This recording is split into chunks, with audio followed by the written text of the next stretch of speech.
Euro është duke prekur minimumin e kursit të këmbimit. Në vitet e fundit 40% ka rënë vlera e euros. Vlera e euros sigurisht që mund të jetë një koncept që për shumë qytetarë ndoshta nuk e lidhin me përditshmërinë e tyre, po ajo që po ndodh është kriminale.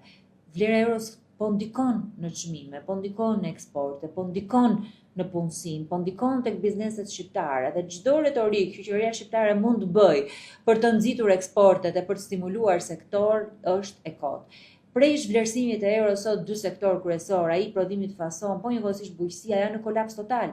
Janë dy sektor që deri dje jetonin me eksporte dhe sot i mungojnë tregut ndërkombëtar, sepse rënja e vlerës së euros si rezultati i kriminalizimit të ekonomisë, i parave të pisa që janë duke hyrë në ekonominë shqiptare, ka pasur ndikim këto dy sektor, po ka ndikim në xhepin e qytetarëve. Shikoni, është shumë e thjeshtë.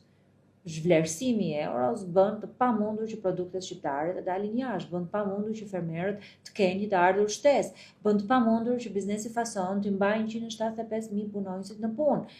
Duhet t'i nxjerr ato dhe ti heq ato nga vendet e punës. Dhe ky ndikim që zhvlerësimi i euros ka në ekonominë shqiptare është duke sjellë pasoja katastrofike. Nuk ka asgjë që të rekuperoj atë dëm që sot po bën pastrimi i parave në ekonominë shqiptare. Ky është rreziku i vërtetë i ekonomisë.